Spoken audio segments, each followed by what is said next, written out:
Okay, well, I guess I'll go ahead and call the meeting to order. Heather, if you'll go through the roll call, please. Sure. Todd Williams. Here. Allison Gould. Here. Scott Holwick. Here. Roger Lang. Here. Tom Duster. Here. Ken Houston. Here. Nelson Tipton. Here. Wes Lowry. Here. Kevin Bowden. Here. Francie Jaffe. Here. Heather McIntyre. And Councilmember Martin is not here yet. Next order of business will be the election of officers. So I'd like to open the floor for nominations for Water Board Chairperson. I move Todd be nominated for chair. A second. Are there any other nominations? Okay, hearing none. All in favor of having, I should ask Todd, are you interested in being? No, you don't. Maybe I shouldn't give him an option? I'm fine. Okay, thank you. So, all in favor of Todd Williams being reelected for Water Board Chairperson, signal by saying aye. Aye. Okay, so that passes. Chairperson Williams, I'll turn it over to you for the election of Vice Chair. Sure. So item 3B is election of the vice chair. I'll open it for nominations of the vice chair of the water board. Mr. Chair, I would nominate Allison Meyer Gould as vice chair. Okay. There's a nomination of Allison. Is there any other nominations? I would nominate Roger as vice chair. Okay. Roger, do you have thoughts on that?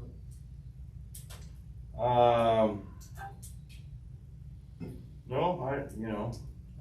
the question I was gonna have, does anybody not want to have that job? I've been here for what feels feels like. It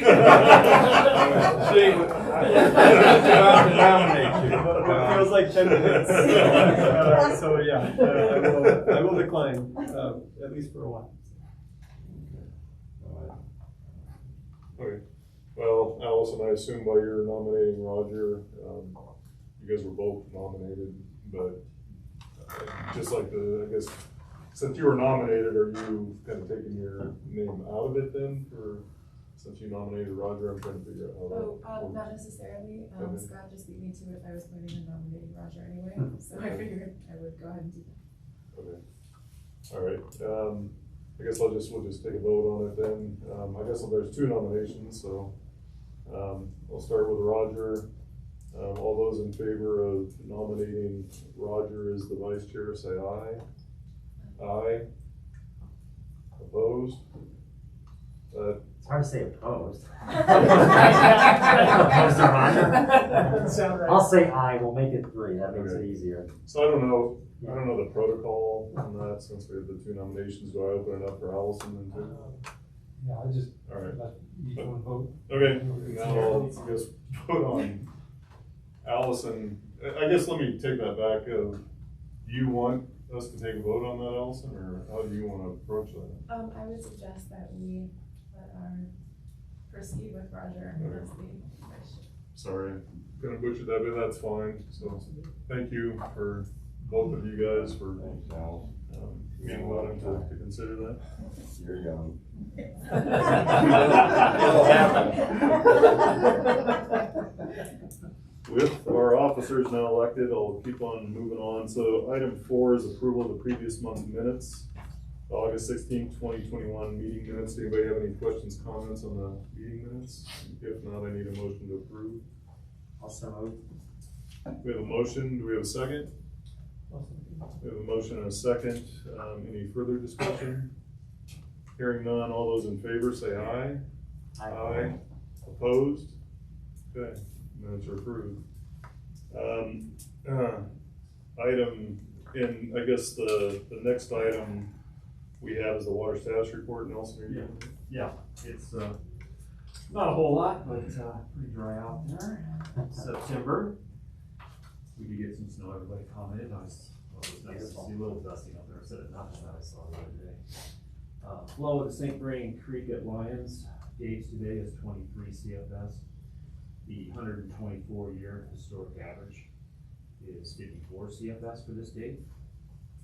The call in the St. Vrain Creek is Palmerton Ditch, admin number 5,630, with a priority date of 5/31/1865. The call in the main stem of the South Platte River is Riverside Canal, admin number is 20,969, with a priority date of 5/31/1907. St. Vrain Basin storage at the beginning of September was at 73% of average. Price Reservoir at Button Rock Reserve is at 6,399.2 feet, which is 16,020 acre feet, down approximately 180 acre feet from full. And we're currently released at 30 CFS. Union Reservoir is down approximately 1,250 acre feet from full, and we're releasing 6 CFS. So we lowered that down. It was 15 for a while. Now we're down to 6. And that's all I have. All right. If there's any questions, I'm more than happy to answer them. Any questions for Nelson on the water status report? None? All right. Thank you. Great, thanks, Nelson. Item 6 is public invited to be heard in special presentations. Heather, is there any public invited to be heard? We have none today that I'm aware of. Okay. And then special presentations, Ken? Yeah, we'll amend the, No, we haven't. No, we haven't. You will. no, yeah. I just said the same. Are you gonna move this, or you gonna amend it to move that? Yeah, we're gonna amend the agenda to move the impact fee discussion to the cash in lieu item 9B. Okay. Do you need a vote on that, or we just go ahead and do that? I'd probably vote on that, Okay, so we have a proposal to move item 6A to be part of the discussion of item 9B. Is there a motion to make that agenda change? I said no. There's a motion, is there a second? Second, any further discussion? Hearing none, all those in favor say aye. Aye. Opposed? Okay, that agenda item's been moved to 9B. Item 7 is agenda revisions and submission of documents. Anything else? Okay. Item 8, development activity. Wes, there doesn't look like any development activity for consideration, is that right? Correct. Okay. So now we're to 9A, which is a cash in lieu review. Wes? So, yes, I want to go over the quarterly cash flow information with you, with the board. And I also want to emphasize that we're only talking about in this section the quarterly review. We're not going to be talking about the cash in lieu review policy that we talked about last month. We'll be doing that at the conclusion of this particular item. So with that, cash in lieu review, as the water board recall, in July, city council approved establishing the cash in lieu at the current rate of $18,528 per acre foot. We've included in your packet the details for the criteria for the native basin water rights, the cost of new water supplies and CBT. The only changes in those 3 categories would be the CBT allotment, unit transfer costs. In those, there was 87 units transacted in June at $59,000. And I apologize. I just recognized this is per unit. I should have changed these to a per acre foot, so we'd have to divide by 0.76, and I can do that for you if you want me to real quick. For July, there was 20 units with an average transaction of $58,000 per unit, and in August, 79 units that averaged at $59,418 per unit. As the board will recall, we've been utilizing more specifically the Mitigation Payments project cost as the most accurate reflection of the water supply projects for cash in lieu. And again, that remains as of today, the information we have at $18,528 per acre foot. So, staff finds that the current fee for cash in lieu of water rights received is accurate representation of the cost listed above, and therefore we would suggest no further revisions are necessary at this time. Following our conversation in our next section, we'll take that information, and that may lead to a different criteria matrix for your December meeting. And as of right now, we're still operating the same way we always have, and that being that the cash in lieu based upon the Woody Gap Permit project is still accurate. Okay. I'll open it up for discussion or questions for Wes. You know, this is maybe a silly question, but what would cause it to go down July over June? Any? So what happens is a lot of times there could be a couple things that could cause that. Let me look here on this particular one here. So on this particular one, there was one transaction in July that comprised of 20 units. In June, we had 6 different transactions.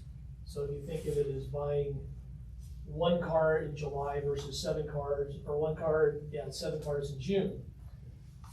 A lot of those transaction agreements occur many months prior. And so it's a willing seller, willing buyer. And so things such as somebody has CBT and they needed to market it so that it would be for sure to sell, i.e. maybe a lower price. That could be part of it. Could have been the discussion with between the seller and buyer could have been many months in the making. That can make a difference. It just takes a while to come to fruition. And then also just the supply and demand. There could have been more supply at one point, and when it was higher, a lower supply. Okay, thanks. Yeah, Tom. With respect to the CBT, that cost that we're showing, that's artificially deflated because it's per unit and not per acre foot. So the cost in the graphs that follow, the 58, for example, $58,000 per unit. Longmont credits CBT at 0.76 acre feet per unit. So to keep, if you will, apples to apples, we apply that factor. And again, I apologize for not doing that, but the relative cost of CBT versus the relative cost of new water supply projects or native basin water rights cost is significantly higher. But when you just looked at the CBT transaction cost, they were all fairly consistent with one another, give or take a couple percent. Any other questions? Yeah, Allison? Looking at the tables that are subsequent to this table, I think they're like the actual data that was crunched. Some of them say NA, and some of them actually have a figure. And I was wondering how we have numbers for some and don't have some for others. So I don't know that necessarily anyone is obligated to give their transaction information. So if I sold a car to you, I may or may not want to choose to tell anybody how much we sold it to. These values reflect people that were willing to tell what their transaction costs were. So since there's not a requirement of doing that, they don't have to. We have a third party that helps us put this information together. So they reach out to Northern and to some of these buyers. And if they're willing to share that information, they do. So that's how it comes to be. Is the third party wastewater? I'm just curious. No, we use Eric McCarty with McCarty Water Evaluation. Sure. Probably shouldn't say NA, probably should say unknown. Yeah, that would probably be a better way instead of saying NA. Okay. Okay. Okay, any other questions, comments? So staff's recommending that we leave it essentially at the current Windy Gap Permitting project costs, which have not changed. So if we're good with that, then we don't need a motion, right? That'd be Just correct. leave it as is. So does anybody have a problem with just leaving, understanding that we're gonna have discussion very shortly with regards to maybe changes coming up in December, but for the time being, everybody good with leaving it at the current cash in lieu? All right, I think we're good there, so thank you, Wes. All right, on to 9B, which is the cash in lieu policy review. Ken?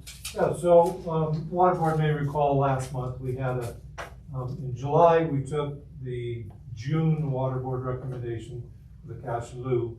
The city council asked water board, staff and water board, to review our policy and our methodology, how we make recommendations on the cash in lieu. We looked at some of the history last month of how we set the cash in lieu over the years. And one of the things we're doing in the water board write-up is I apologize for, it'll look a little redundant, but we're continuing to keep like the history from last month, we're leaving it in the water board communication, because when this thing's all done, we want to make sure the public can go to whatever the latest document is. They pull that up, they'll get the history, they'll get the legal part, they'll get a policy, and it'll be much easier for the public to kind of follow what we do and how it's set. So that's why, and as time goes on, this will even get bigger. Yeah. So I'll just skip over the history because we did cover that last month. The thing we wanted to kind of focus on a little more this month is the legal aspects of setting not only cash in lieu, but impact fees in general. So you know, we can have that conversation. Also, we've got some members of our finance folks here who eventually this also becomes, well, how does this work financially? What do we do? There are other areas that we recover fees and costs, not just cash in lieu. So as we get into that conversation, Becky's here to help us out, understand any broader financial aspects of this. Also to hear, to listen, see where we're going. So before I jump into the legal issues, I just would remind the board, in the past, we've looked at some of the different areas that we do collect fees. And generally, for a part of a system that's already built and paid for and part of our water system, we collect the funding to kind of equalize when a development activity occurs, equalize what everybody else in the community has paid for. We charge a water tap fee. And that water tap fee, if you think about it, it essentially covers the infrastructure that's built. A good example specific to Windy Gap that we had the conversation probably a year or so ago when we first were setting up this policy utilizing the Windy Gap firming project is the development community will pay for both the parent Windy Gap project and the Windy Gap firming project. The parent project, since it's already built, all the bonds got paid off in 2017. That kind of rolled into our overall system, and that's the calculation of the water tap fee is based upon the value of the system that they're quote line into. So the developer covers that cost in the water tap. Now, in addition to that, we need to go out and secure additional water supply, which is what the Windy Gap firming project does. It firms up the Windy Gap parent project that is paid to the water tap to create firm water. But that is a project that isn't built yet, isn't paid yet, and so that then is covered with cash in lieu. So that's where that is paid. And then in addition, there's cost for the overall some of the bonds, and Becky can correct me, even help a little bit here, but the bonds, we have a special Windy Gap surcharge that the development community pays for when they take out a tap. So they pay that windy gap surcharge as well. So, it's not just one small window that we're looking at when we talk windy gap. Windy gap is a much larger project, I guess the point I'm trying to make. And those costs are collected a number of different ways. So what we're really talking about today is the windy gap, is the fact that cash in lieu, how we set our policy is cash in lieu is currently being used to help pay for windy gap permit budget. That's where we get that money. It is, in essence, it's a, what's called an impact fee, i.e. the development community has an impact on our system. The impact is you get water because they don't have the full 3 acre feet. So if they don't pay that impact fee, then they would actually be pulling water from other water users in our system. So that impact fee is what really you're collecting. And there's different examples of impact fees throughout the city, but cash in lieu is just one of them. So at this point, so as we look at the policy of cash in lieu, and the policy of setting this particular impact fee, it will be very beneficial both for the water board and for the general public to understand exactly how an impact fee is set, legally what it is. And so with great appreciation, Eugene came today to give us a quick rundown on what impact fees are, how we can and can't look at them, how we can and can't set them, what's legal. So do you want us to go ahead and queue up your Yes, that'd be great. PowerPoint? And thank you very much for the invitation. I've been city attorney for 12 years. I don't think I've actually ever attended a water board meeting. I see you guys come up every now and then for the windy gap discussions, usually the chair representing the board. And as you know, city council gave direction to take a look at the methodology, and for cash in lieu, the statutory impact fees, there's actually a quite simple state statute that gives criteria and tells you how to impose these fees and what it can be used for. So that's really what I'm here to give you the legal underpinnings of statutory impact fees. So next slide. So the purpose of a statutory impact fees is to fund local government expenditures for capital facilities needed to serve new development. And you needed a statute to do this, and I would distinguish impact fees from sort of fees for service. Your basic, water rate, the fee that you pay for plan development review. You're getting a service, an immediate service for what you're paying for. The impact fee statute, that the legislature recognized that capital facilities are expensive. They take planning. You need to pile your money together before you can pay for them, oftentimes. And so the city does have other impact fees. We have a transportation impact fee to serve new development, to improve the transportation system for increasing populations.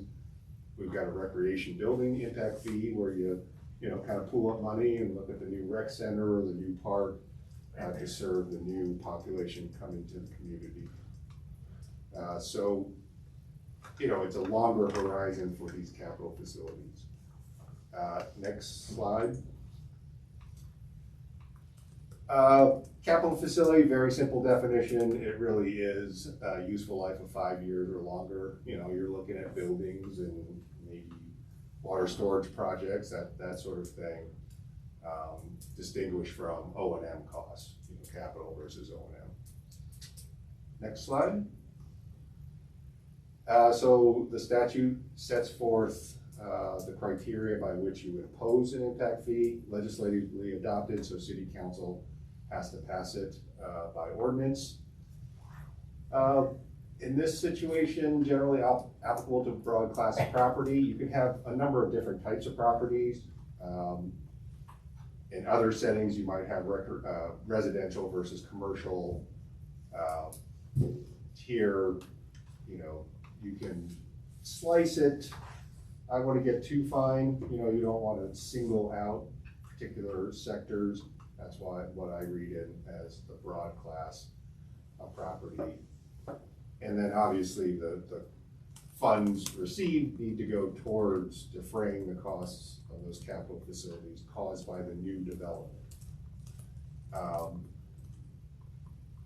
I think our other impact fees defray, they don't pay the full cost.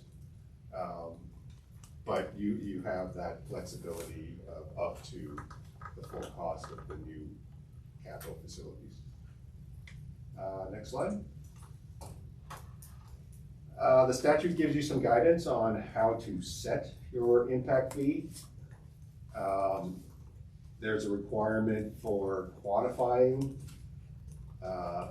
that capital facility and the cost of that capital facility caused by the proposed development. This is all about the new development and the capital facilities need to serve them.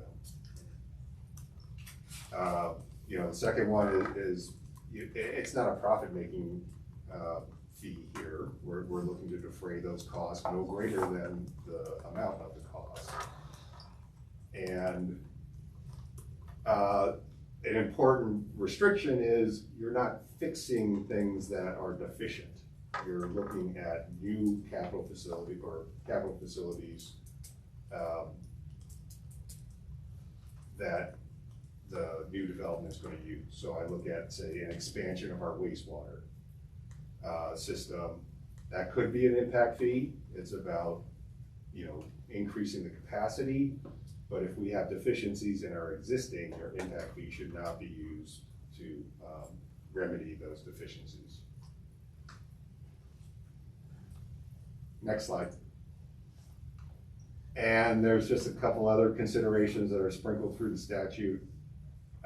No double dipping, that one makes sense. You can segregate them, as you know, we heard Ken explain. Windy Gap has a couple different fees, but they're going to different portions of the project. An important one for one of council's priorities is impact fees can be waived for lower moderate income housing, explicit in statute.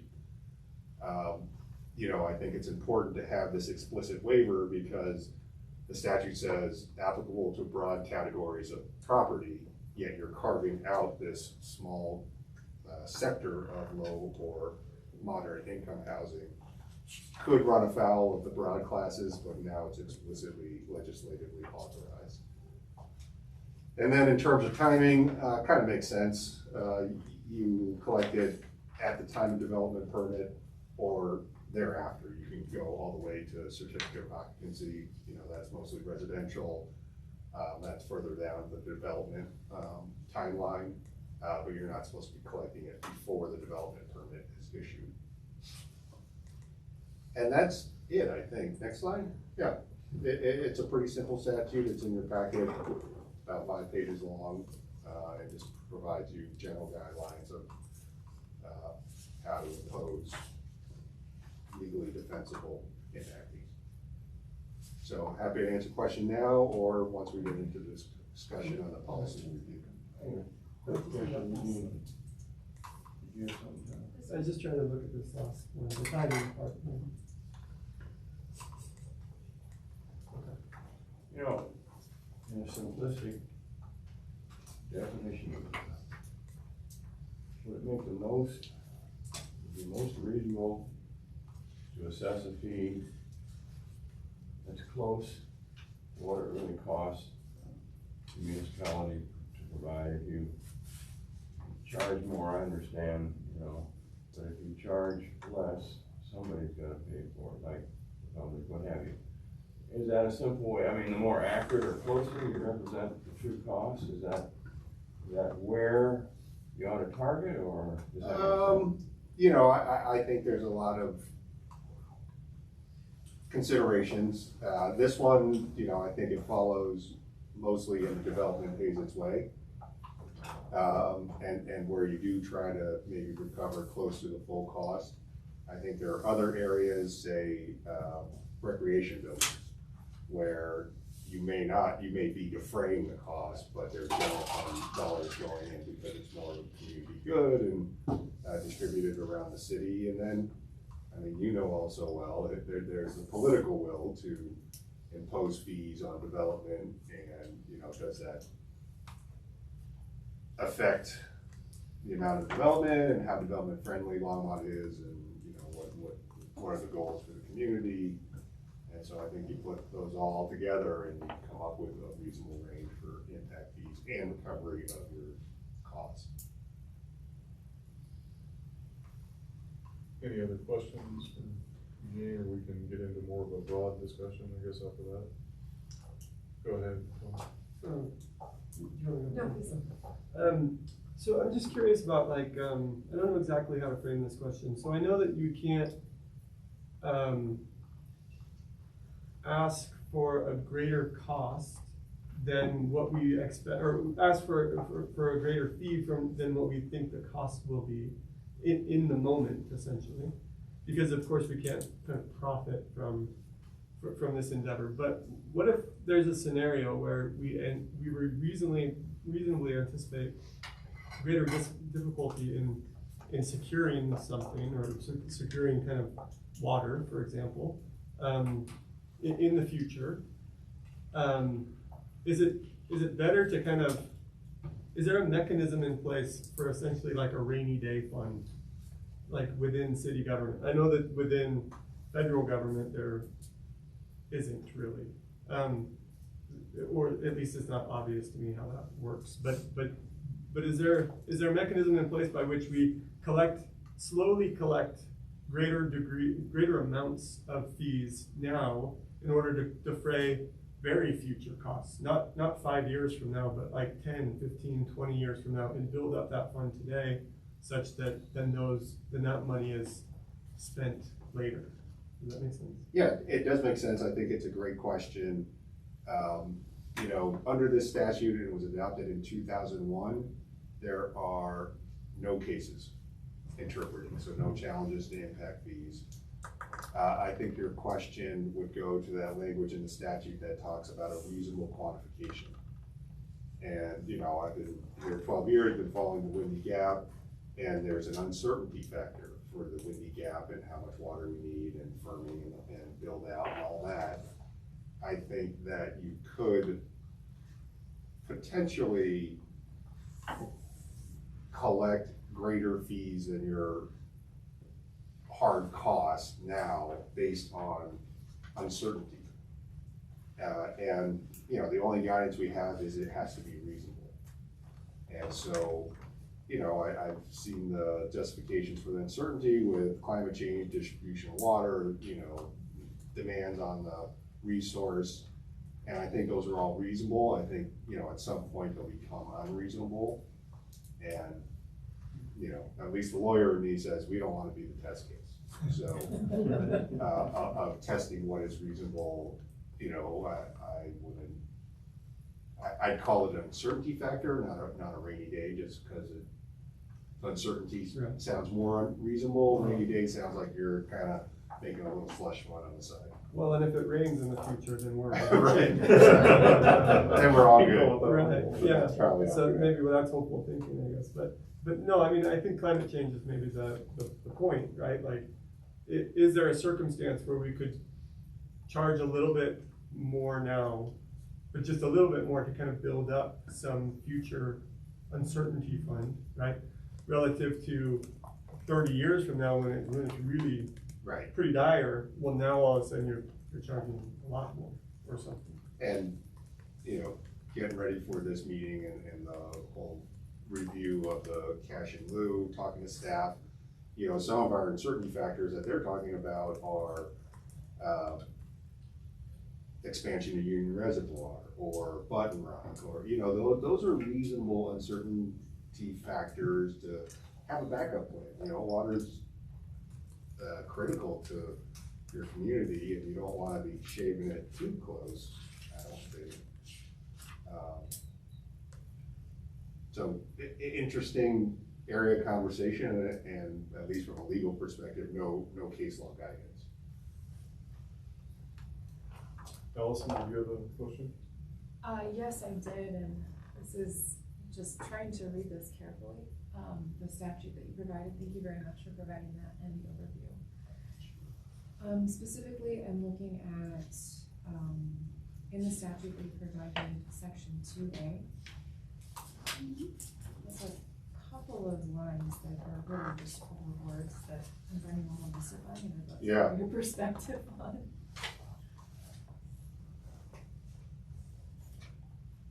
Yeah, very perfect, just there. So the first one is the existing capital facilities. So it looks just kind of a quick read of that, like you're trying to tie to what has been done in the past or what is proposed for the future.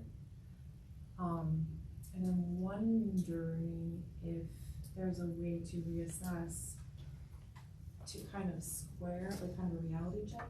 So for example, you think that a reservoir is gonna cost X amount of monies, but then it goes through a lot of litigation.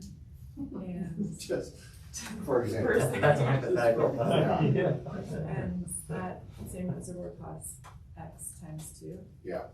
Is there a way to square that or just kind of do a true up? Or are you stuck with that existing capital facilities that you projected at the beginning? No, I think an impact fee can evolve, can be reevaluated, can be reset based on new information, new costs. And, you know, the guiding light is reasonable impacts. And so, you know, to the lawyer, that means you have a reasonable amount of pretty big discretion on what's reasonable. And if, you know, I know for other impact fees in the city, you have studies and justify your costs.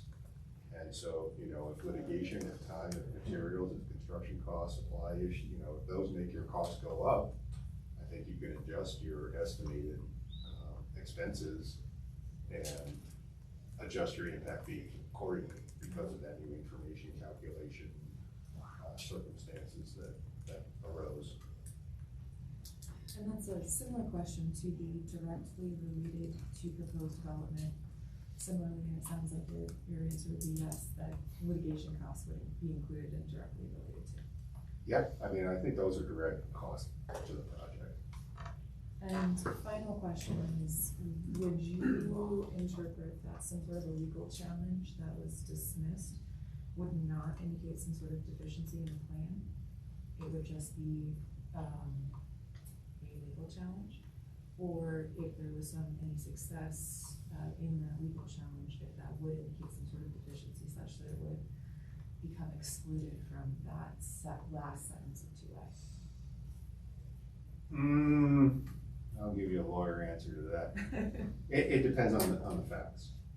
You know, I was kind of thinking about some of those West Slope environmental impacts or mitigation measures that did get incorporated.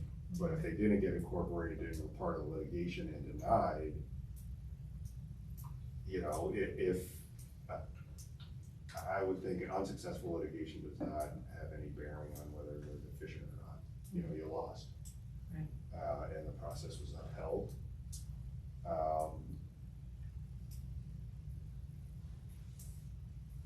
So, you know, I think it's hard to generalize on deficiencies and what that finding is. And, you know, at least for the Windy Gap, it wasn't about, I don't think, the existing capital facilities. It was about the new proposed storage. And so, you know, I think that fits squarely in the capital facilities for new development. And so it would seem like those costs would be separated from anything with the existing. But it's about the new development or new capital facilities for development. Any other questions for Eugene? Go Hi, ahead. I have a point of information, I guess. Sorry. I'm a little uncertain as to whether I am permitted to participate in this discussion since I'll be voting on it. I have some questions that haven't been asked, but maybe I need to just listen to this discussion and ask them later. You know, this is a legislative matter, not a quasi-judicial matter, so, you know, I think there's pretty broad discretion. Okay. In that case, you know, we've been talking about, future changes in expenses, you know, future changes in the cost of infrastructure, even in the cost of the Windy Gap project itself. But at the present time with the state of Lakes Mead and Powell, we have actual uncertainty as to the water supply because the Windy Gap diversion is gonna be one of the first to go if we start losing the functionality of those two lakes, and the water will stay in Colorado, as I understand it. So may we, and I don't know whether this is a Eugene question or a water question, but may we include costs, anticipated costs based on the contingency that we can't use Windy Gap water, which has an associated cost, but we would have to use CBT water, which costs a lot more to meet our obligations. Okay, that goes to our funding ratio question. Yeah. Go to that, No, I can try to step into a little bit of that. So I think I guess in my mind, there's quite a few unknowns. I mean, one of which is if there is a compact haul, how's it going to be implemented? There's new operational rules that are going to come into play in 2026. They're already starting to negotiate those. And those may have a bearing, Marcia, on ultimately what pecking order and how, you know, are there shortages and how are they doled out? So I think, and then all that kind of plays back to this firming ratio that we've used in the context of, you know, if we're trying to price cash in lieu to add 1 acre-foot of firm yield and have the developer pay a cash in lieu rate equivalent to the marginal cost of adding 1 acre-foot of firm yield, Windy Gap, there's risk involved in that, right? And I guess in a couple of points there. One is there's risk on the entire system, not just Windy Gap, but in my mind, we're saying Windy Gap maybe has a higher risk. And is it, maybe back to Eugene's point, is it appropriate to add an additional kind of safety factor or whatever word you want to use there? Uncertainty to try to accommodate or account for that. And the only other piece, I guess, in my mind is as we go into the future, I think some of these uncertainties, namely the new operating criteria for the Colorado River, is going to become a little bit more clear, such that then that uncertainty may become a little less in the future. But, you know, does it warrant, given there's additional risk to Windy Gap, one, beyond what our current firm yield ratio is, and two, beyond what we feel is the risk to the overall Longmont water system, to allocate an additional kind of safety factor or uncertainty factor to that cash in lieu rate to try to account or accommodate that.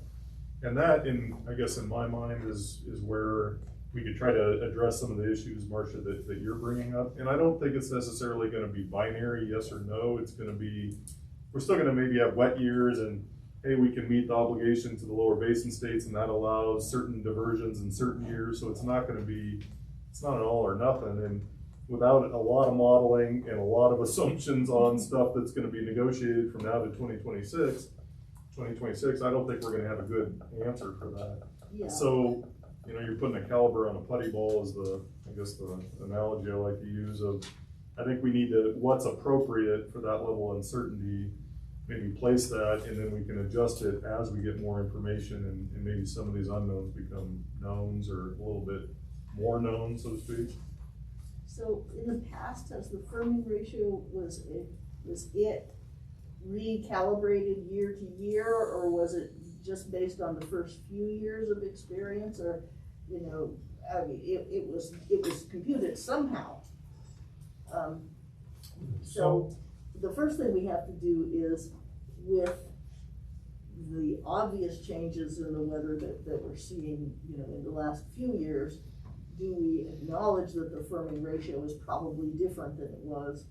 And second, do we acknowledge that an upcoming ruling could, or an upcoming shortage emergency such as we have now, could be outside the firming ratio, just saying we're putting all the water we got into Mead and Powell right now. Because those seem like two separate situations to me.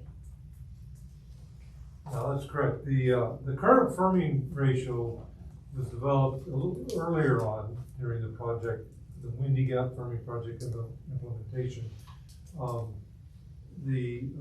of the first things during the environmental impact statement preparation by the federal government, one of the early on activities was to do a model of all the combined CVT and Windy Gap systems to determine. That model was done post 2002, which was our driest year, so it did have the benefit of including the driest year, and it used a lot of years and years of data. So that was an excellently prepared model. That being said, there's certainly no difficulty. Well, it's certainly possible to relook at that firming project number and see if it's different, and also look at some policy around that to decide, do we want to accept it on its face, or do we want to apply something for the future? So yeah, that's certainly something that we can look at. Absolutely. Okay. Is there further discussion on that item? Anyone? Okay.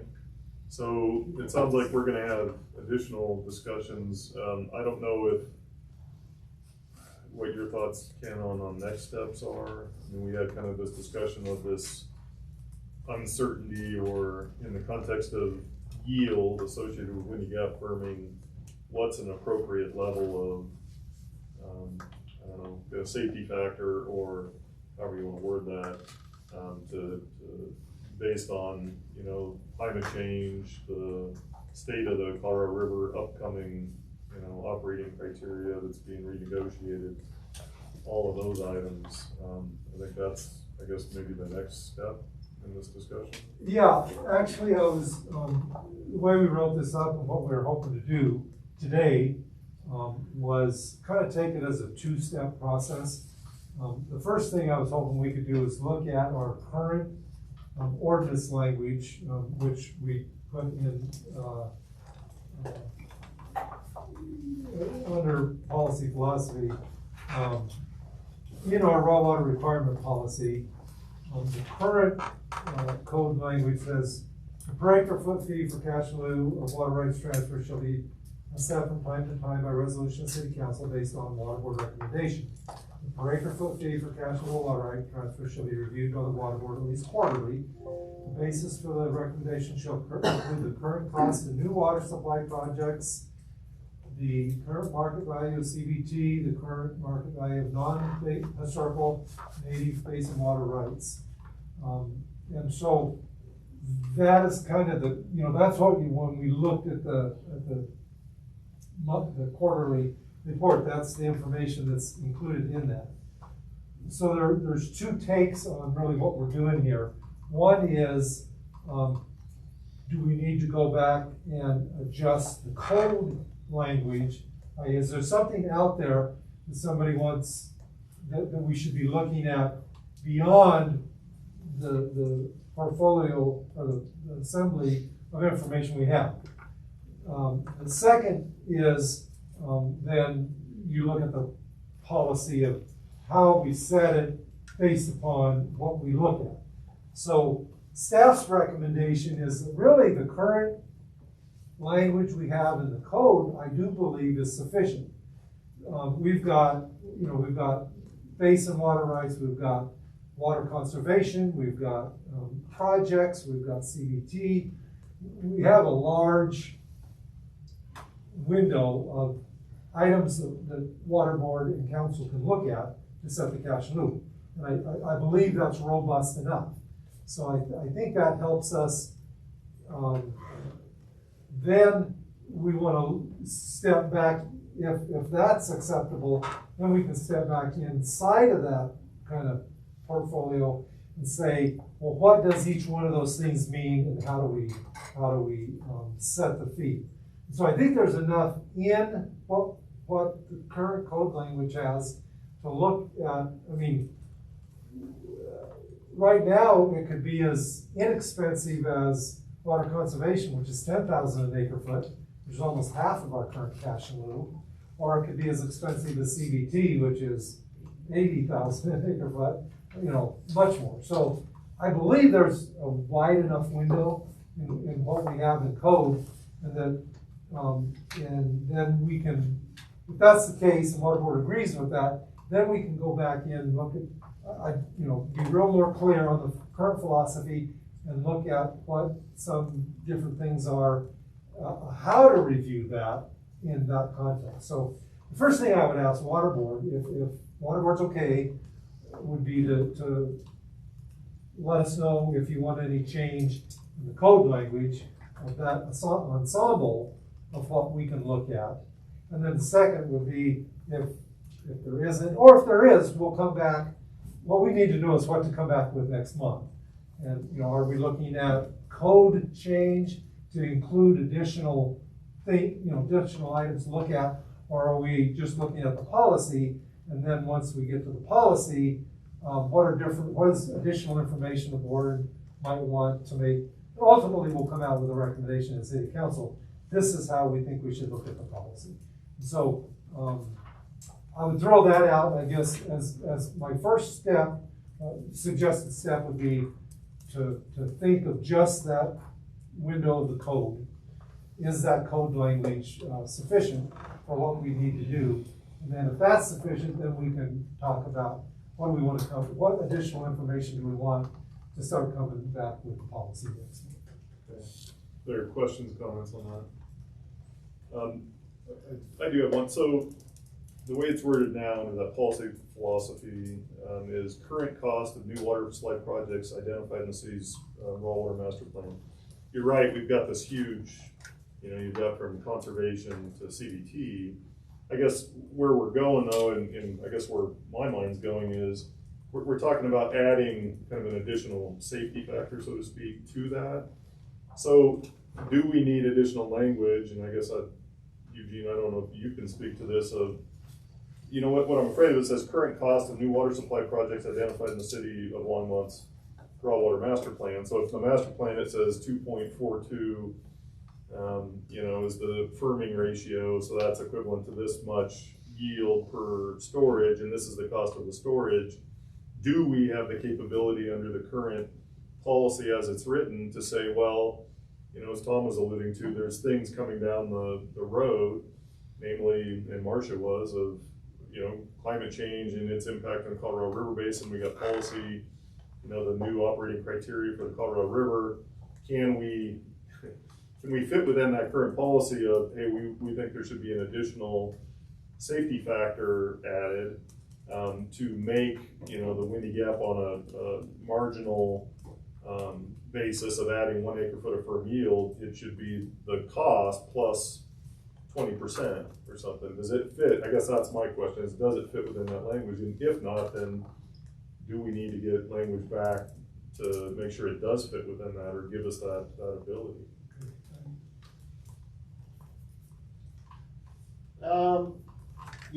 This is gone beyond my level of expertise. I would say, I'm reading it, current cost of new water supply projects identified in the city of Longmont's raw water master plan. So I don't know if in that language there is the ability to insert the margin there. The other ones look pretty set, current market value of CBT and non-historical. So, I think what I would suggest is take that comment, recommendation, let the legal and staff get together and work it out for next month, and, you know, I think there may be a level of detail that the attorneys need to get familiar with. Sure. To understand, you know, what all goes into the current language. Okay. Tom?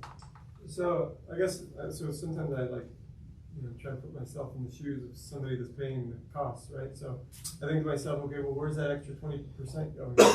Right, so if something has changed and I notice it, and I say, well, okay, well, that wasn't there before, where's that 20% going, right?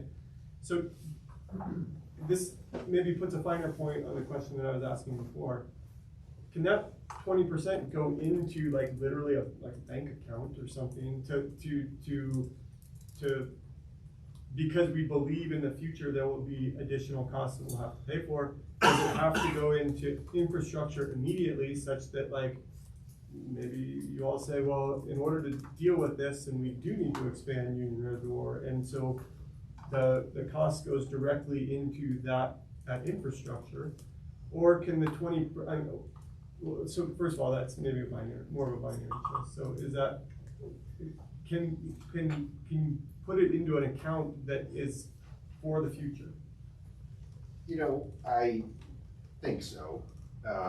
You know, 20%, I'm actually working on the Costco project. This is all public information.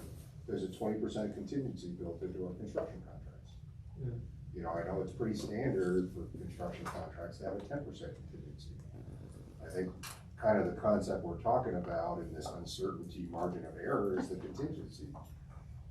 And I think it's pretty standard practice to have those built into contracts.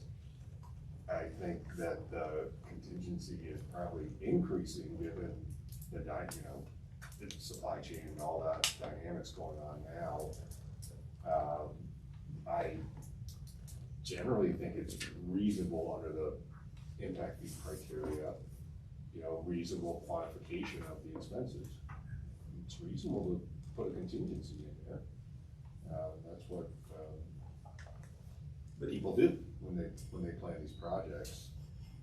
I do think they would be restricted funds. You know, if the contingency didn't come true, that those would be for, especially, you know, cash in lieu, it would have to be for water capital facilities. Can't go build a new rec facility with it. Sure. Because the other way that I could see kind of getting around that issue, right, if that couldn't happen, then perhaps into the future you say, well, we have, right now we're fixing this to the cost of Windy Gap Firming project water. However, we recognize into the future that maybe we might have to rely more on CBT water or something given some of the uncertainties, right? And so you just gradually begin to kind of like progressively do some fractional percentage of each or something, right? So you say, well, you know, over the next 10 years, we'll say, well, Windy Gap Firming money over those next 20 years, well, then we anticipate that we'll do kind of, you know, we're expecting to have to maybe purchase 10% or 20% of the additional proposed water or something from CBT, and so you begin kind of gradually increasing the cost from there. Anyway, okay. Excuse me. Just a quick comment that bothers me a little bit. You know, going over the sentence again, shall include the current cost of the water supply project. You know, I would be more comfortable with a shall means you're gonna put that in there regardless. A may is a much softer word because we may choose not to use some of these suggested items, and I would assume that's the prerogative of boiling it down to what you think makes the most sense in developing, you know, a fee.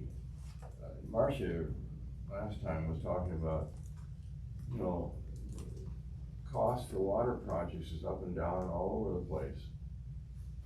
To me, if I was being charged a fee, I would like to see something on a more consistent basis rather than, well, here's a new project, so of course your costs are gonna go, you know. It just doesn't make sense to me. It's too variable, my sense. I would rather see something that develops, there's some consistency in it. So people can understand, okay, it makes sense, but not when a newcomer comes on board, all of a sudden, that bothers me a little bit. So I don't think people understand a lot of variability in fees that may come down the road. Well, of course it has to go high because of, you know, it doesn't seem to weigh as on the part of something being reasonable, right? Because it's too very violent. Any other comments? Go ahead, Allison. I actually focus on the word right after Roger shall, which is shall include. And when I read that, it gives a list of factors, but does not exclude any other considerations. So yes, while it requires consideration of those three elements, it doesn't preclude consideration of others. With that said, I think that there's something to be said for Tom's point, which is like making it clear to people what's actually going into the consideration. You know, if there is some sort of margin of error for uncertainty, which should probably be black and white, even though I would say arguably the shall include would not prohibit it. So I guess, I think if there's a strong sense that there's something concrete that we should consider, it should be added. But I don't think if there isn't, I don't think it's necessary to change the language because it does give us that little. Talking like a lawyer, like that.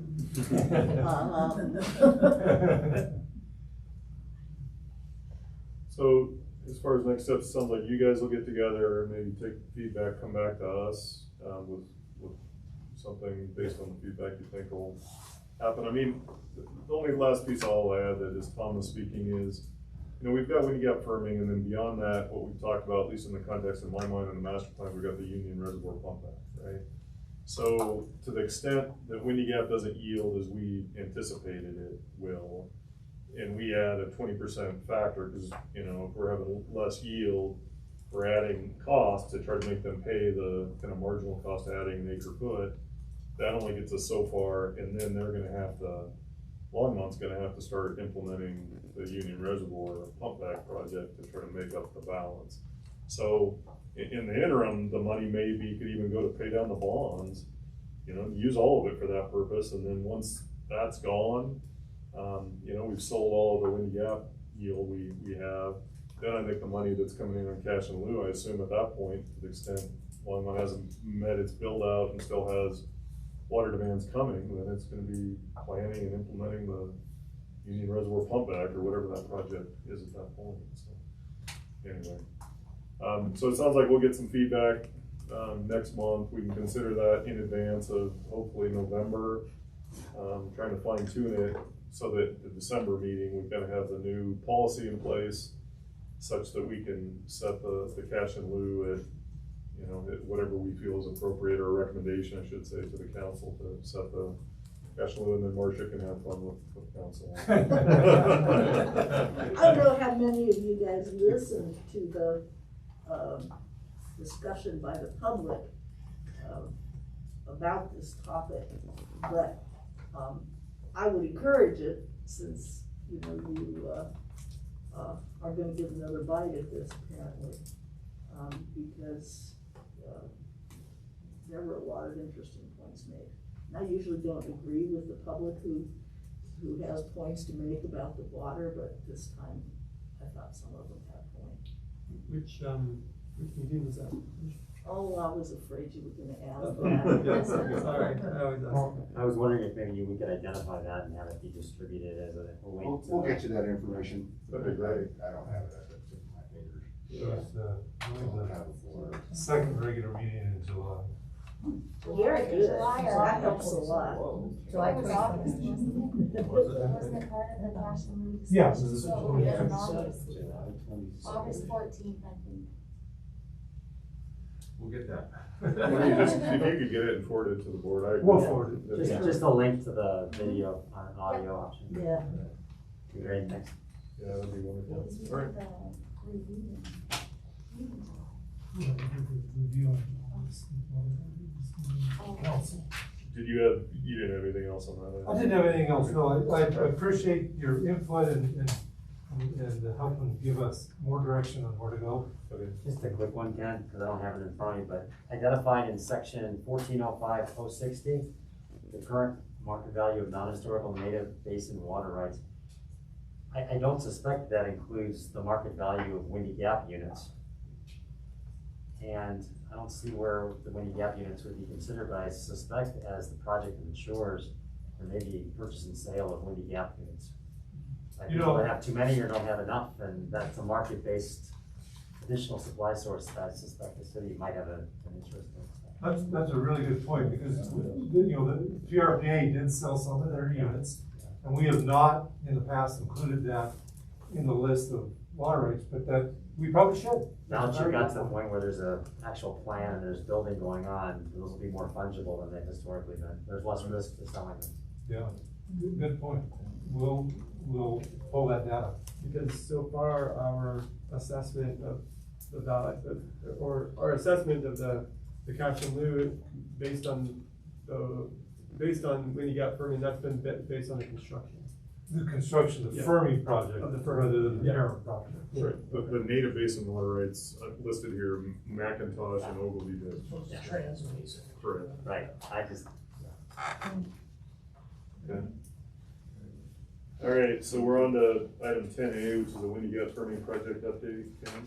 Cool, just a quick update, as you all know, we got the construction started August 6th, groundbreaking, and construction started shortly thereafter. Currently, they're primarily working on the coffer dam, the saddle dam, and access roads around the area. We do have some pictures. Did you bring up? We got a couple pictures. So this was taken today, so it's pretty current. This shows the, you're on the abutment on the east side of the reservoir, just west of Carter Lake, looking down into the valley. And you can see the start of the key trench. There's a lot of material been moved here. They're moving between 10 and 15,000 cubic yards a day. So they're moving a little bit of dirt, and you can see the start of where the embankment will go on up here. And I don't know if you can see it. Let me get back a little. Well, the next picture. But you can see some of the access roads and some of the work and the scale of what that is. And then the next picture, take a quick look at. This is looking, there's the very edge of where we were looking at. This is looking further west. You can see the quarries over here, and they're just starting to strip a little bit more topsoil off of the quarry. The saddle dam is clear back here. Generally, the reservoir is pretty much, you can see the tree line is about where the high water line of the reservoir will eventually be. If you see here in the background, this is the WAPA power line that was relocated. It's now up and completely functional, and the old power line was completely taken down. It actually had to stay because, unfortunately, some raptors made some nests on it, and we had to wait till the young fledged in August, but that's done now. And so that part of the project's all done, new power lines up and energized. And then the work going on to the west. So good news. They are working. Also, Broomfield sold its bonds. They were the last entity that was selling bonds. So Broomfield has now sold their bonds, and all of their money has been transferred to to the municipal sub-district when you got Fermi project.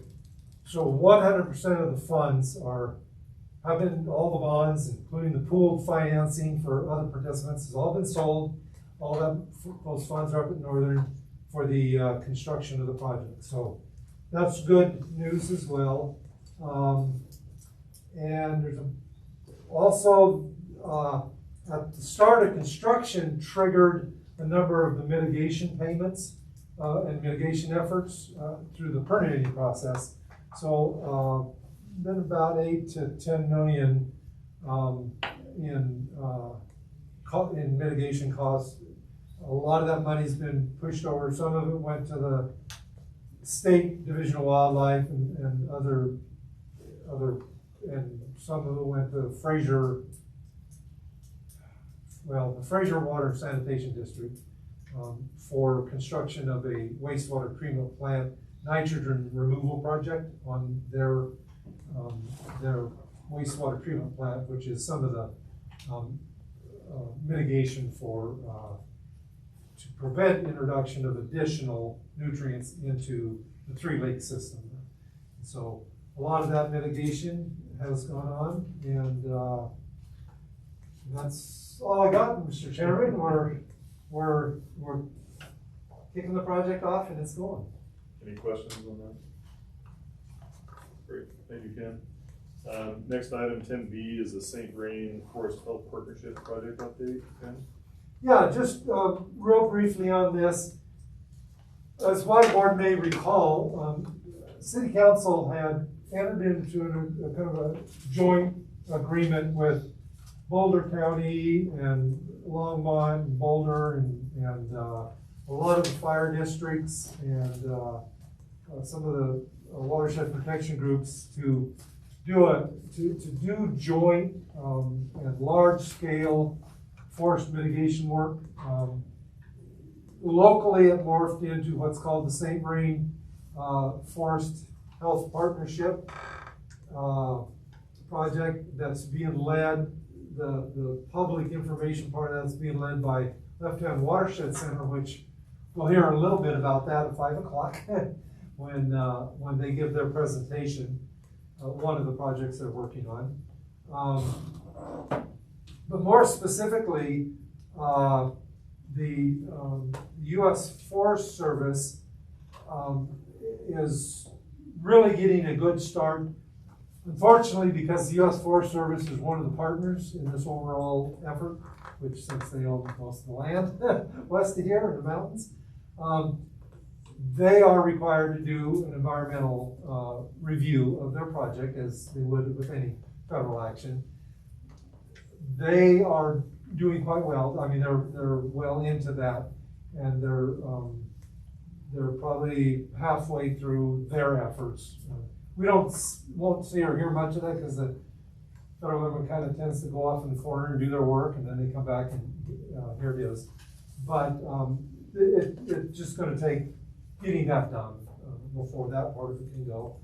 But that aside, the Left-Hand Watershed Center has had a number of public tours. They've toured the Calwood Fire area. They've toured the Left-Hand Creek, some work done down there. They toured the Button Rock Preserve, and we showed some of the forest stewardship efforts we've been doing at Button Rock Preserve.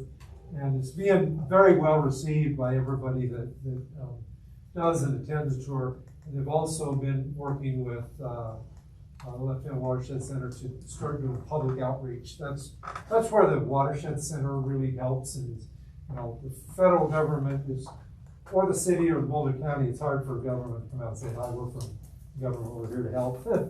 But the Left-Hand Watershed Center, and they've experienced this in the Pooter and Big Thompson and other drainages, how that has helped. So they're working hard on getting that public information out, and I think you'll hear a little bit more about that. So just wanted to let you know where we are on that.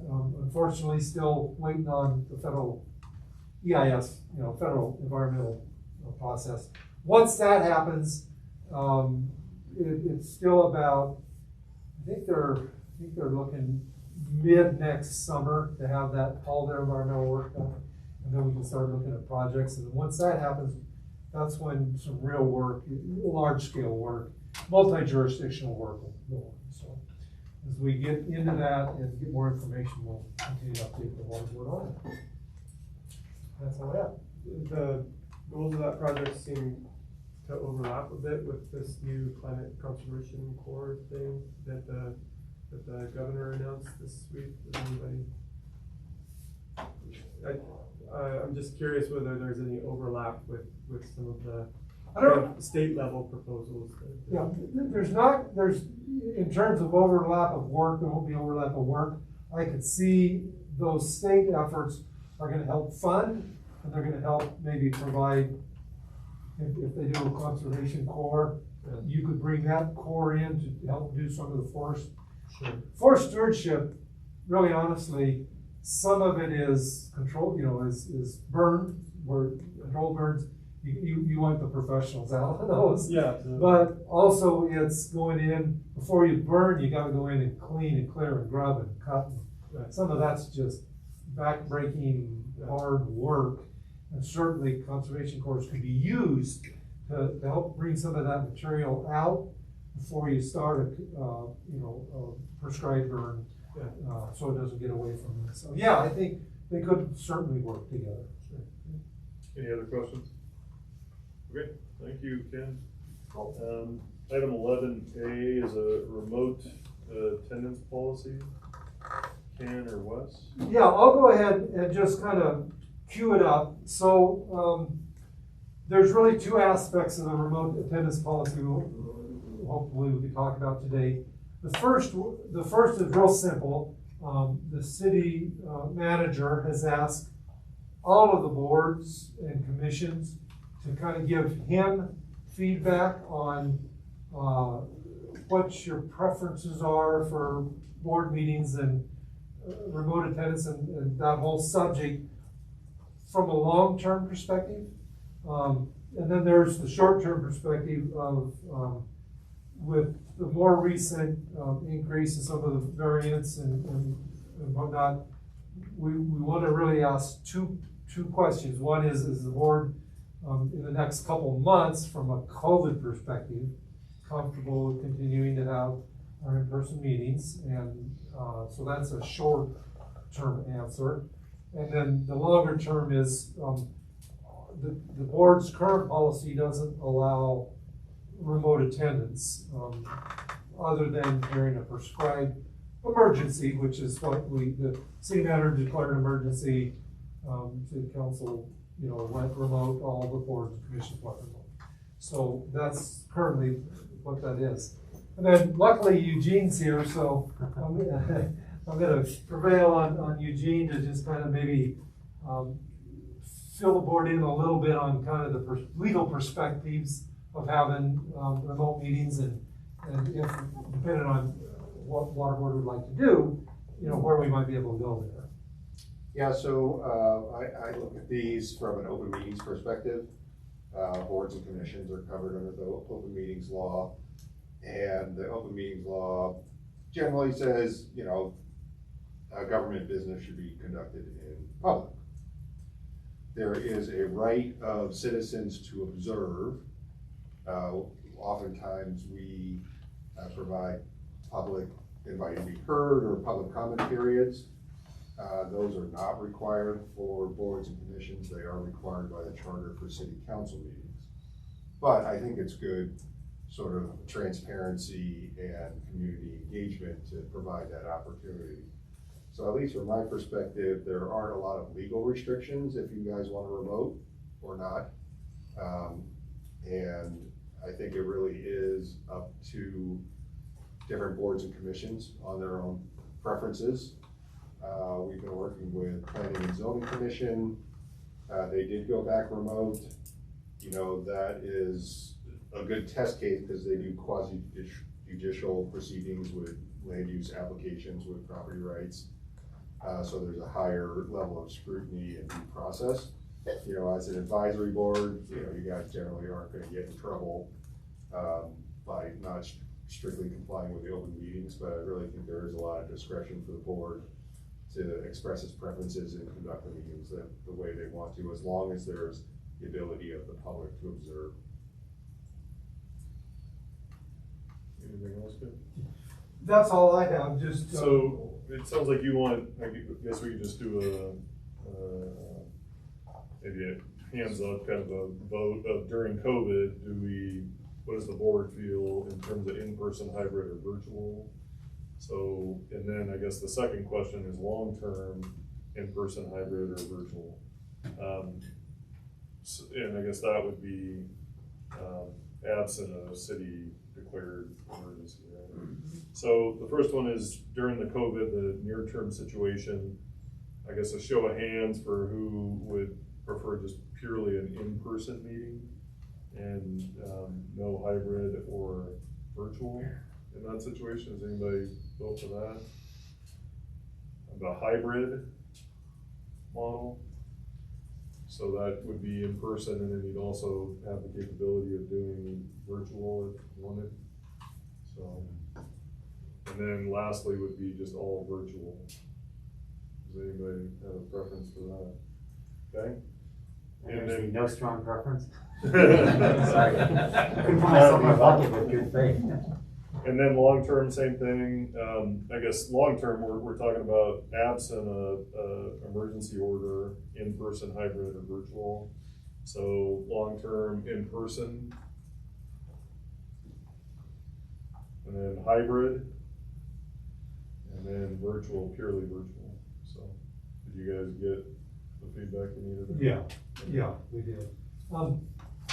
And one, if I can be bold, one kind of caveat we would like to check on the kind of the long term, because what we'll need to do is come back with some proposed language for the bylaws to amend them. You know, there is a little bit of difficulty with, and, not trying to make it easier on staff, we're more than happy to do whatever water board wants, but if you make it, there's a lot more difficulty if we, quote, have the public invited to be public access, fully accessible through hybrid. It's identifying them and being able to actually pick it up on the mic and get a record. So maybe like to suggest that it be, you know, a board member who, you know, if it's like a board member's gonna be, you know, is not either not comfortable coming to the meeting that day or gonna be out of town, or, you know, that a board member can attend remotely. If you do a hybrid means a board member. Right, so public, if there's public invited to be heard, it's gonna be in. It's gonna be here. Is everybody good with that? That's real. Yeah, I think there's circumstances where you could be incapacitated and not physically be able to be there, but still be able to participate. So I don't Yes. think it should be an exclusion for board members, if that's the situation. Okay, well, we'll go ahead and put some language together and bring it back next month for you to look at. Okay. And you can then chew around that and Okay. we'll see where it goes. Sounds good. So we're on to item 11B, review of major project listings, items tentatively scheduled for the board meeting that's in the packet. Anything you wanna highlight there? I don't Yeah. I don't have any addition. Okay. Item 12 is informational items and water board correspondence. There's items in the packet. I don't know if anybody has any questions, comments on those. I do not see any. Item 13A, so once again, the cash and lieu review we'll do again in December, and we'll have the discussion on the policies in advance of that next month and in November. And then any items for future water board agendas you want to bring up, Ken? Yeah, I don't have any, just give one option if they want something brought up, we don't have to. Anybody have anything they would like to bring up at this time? I do not see any, so with that, I'm gonna adjourn the meeting. Thank you, and thank you, Eugene, for being here today. We appreciate your input. Thank you for the invite, happy to participate and run a good meeting. I think it's interesting. No?